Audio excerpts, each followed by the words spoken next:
Hey Revisers, welcome back to J Revise. I really wanted to just give you guys some words of encouragement today. I was riding home from work, and I'm sorry, my face is poofy. I mean, I don't know. It's something about worshiping in the midst of something, right? At least for me, it is. But as I was riding, God reminded me of something. There was a time, a few years actually, not even just a few years. It was more like 9.5 years ago.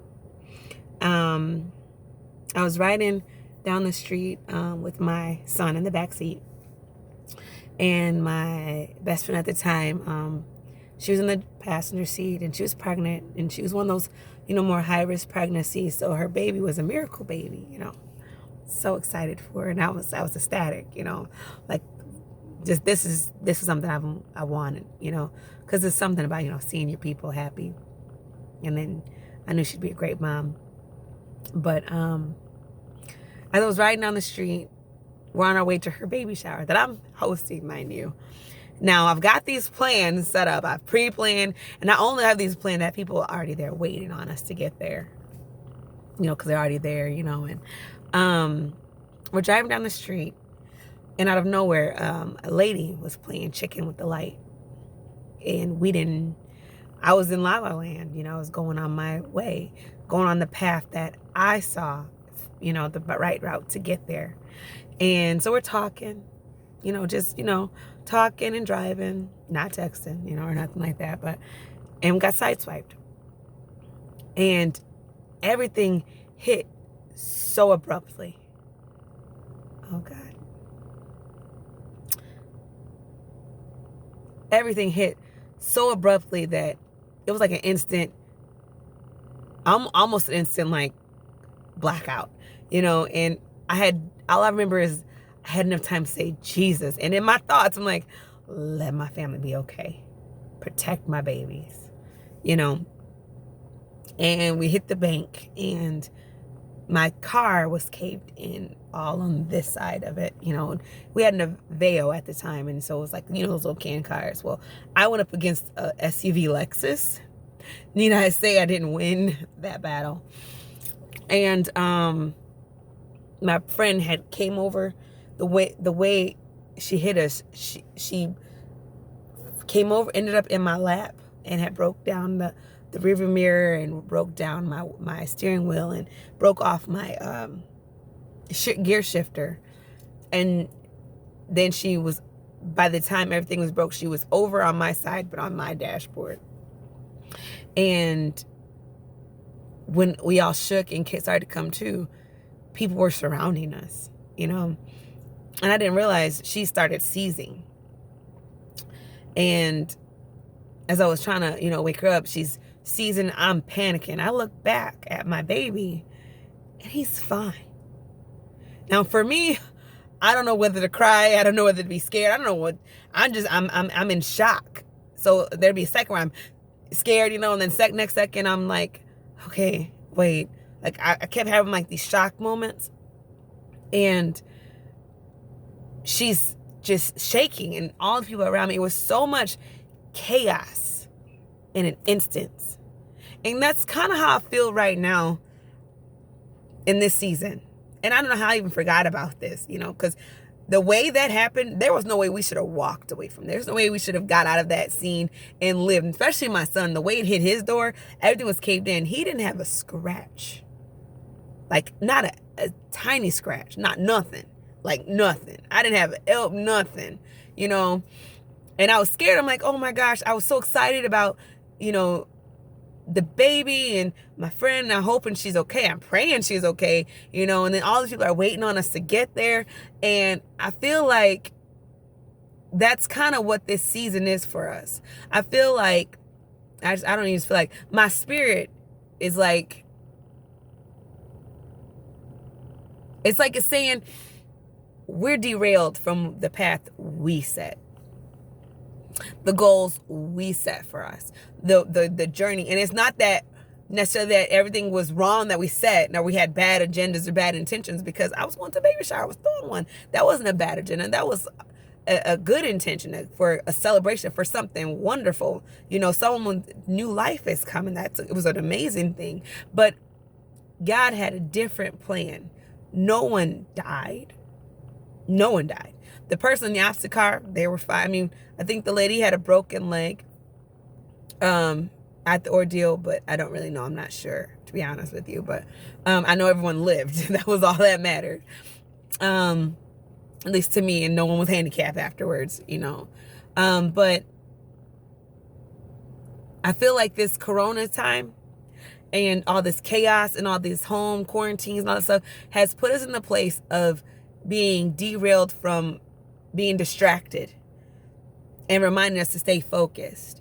And I don't know about you guys, but in the beginning of this process, I was not very focused. I've been all about Netflix and Hulu. Like, that was just my thing. And nothing against either one of them, because I'm not saying don't watch them. No, I'm not saying that at all. But I'm saying, I feel like this time that we're not sitting waiting.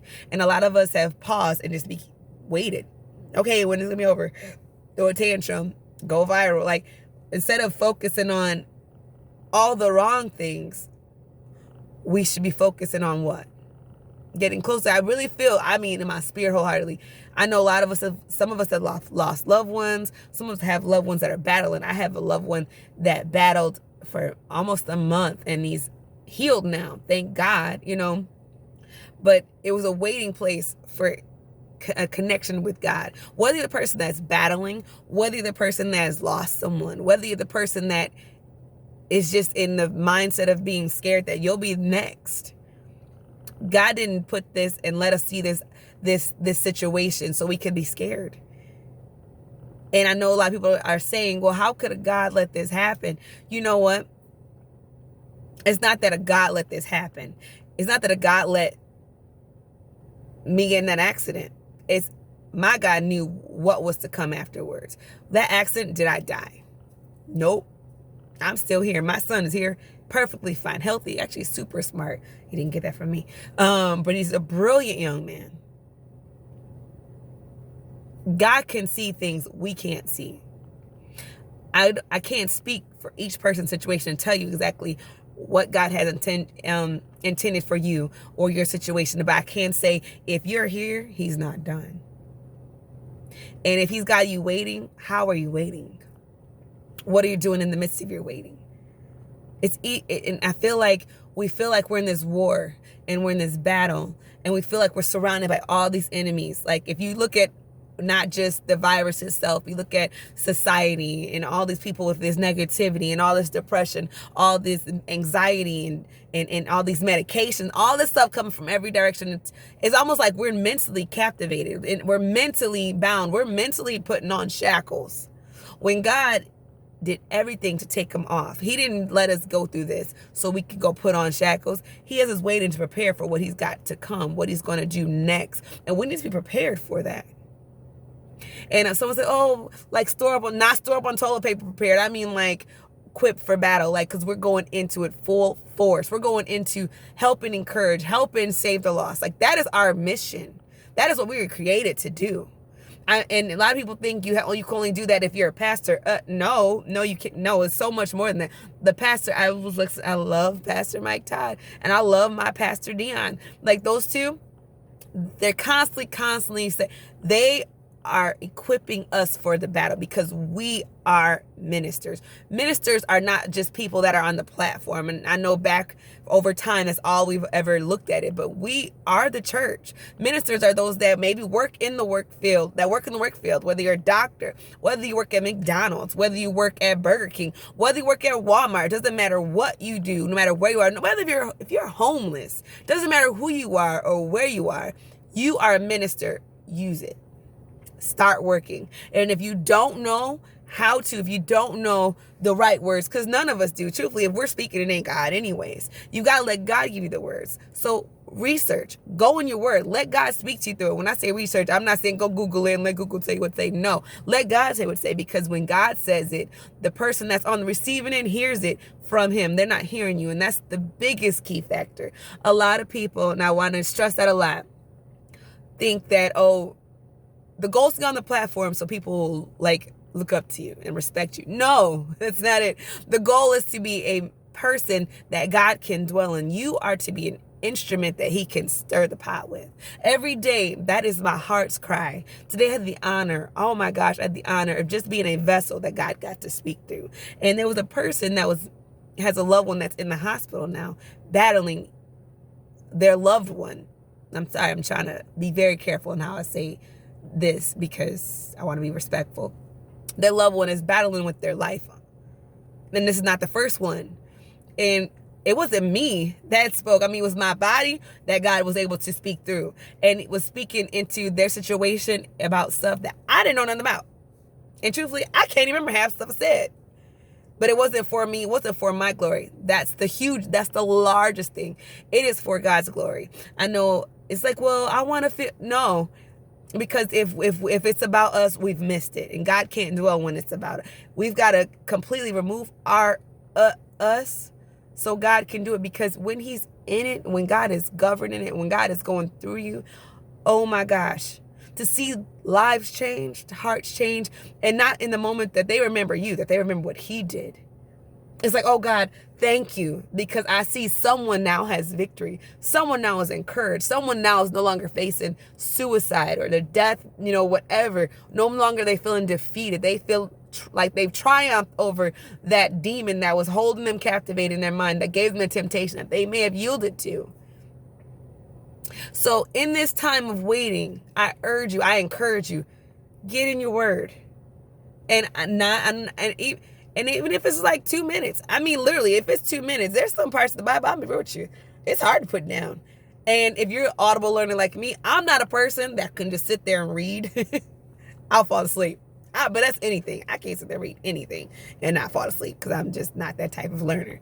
I turn on the verbal one. I can follow along really good. I can read really good. I just get bored.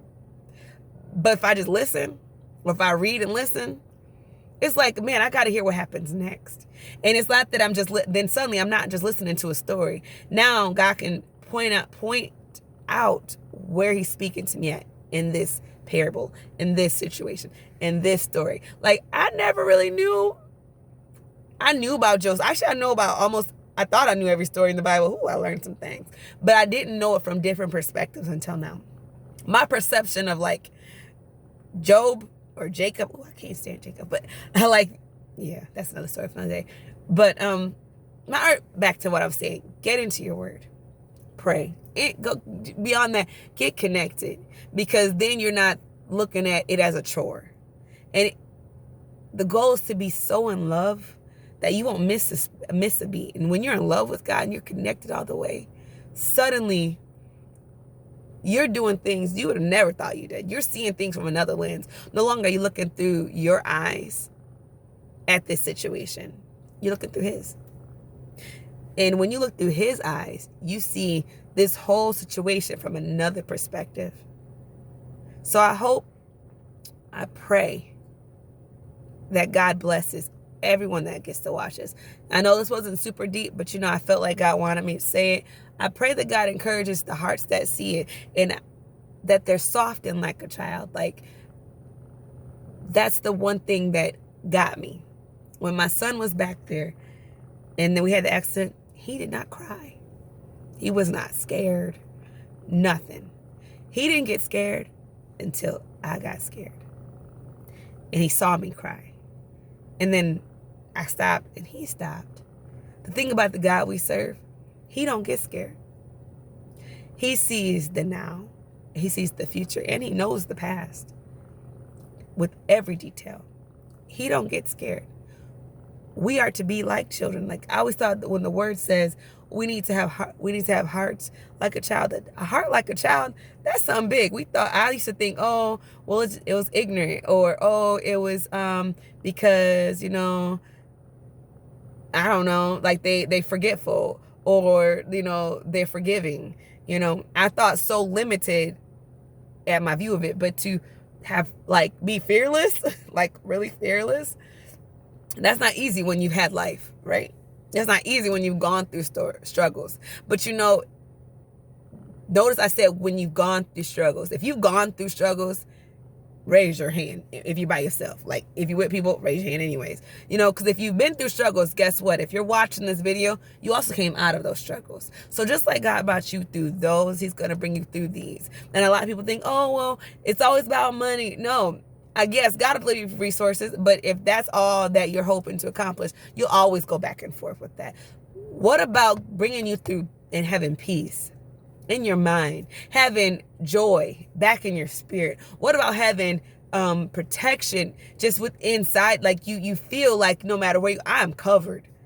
I want us to be a body of people, believers that know we serve a God that don't get scared, that has not abandoned us, that won't abandon us, that will lead us to victory because that's his will. So I love you guys. Please stay connected, stay tuned. God is about to do something and we're not about to miss it. Connect, stay connected. So remember to share some joy. Normally I say like, share, and subscribe this, but I'm going to say this. Like, share, and subscribe if it blessed you. Share it to someone if it could help encourage them. We each know somebody right now that's battling that thought. If I got to make myself vulnerable and naked in a sense and share my story, share my struggles, share some intimate moments and show how God brought me out. If God can save me, he'll save everybody. Because I am the number one most flawed person. God did it for me. He will do it for you. I love you guys. Bye.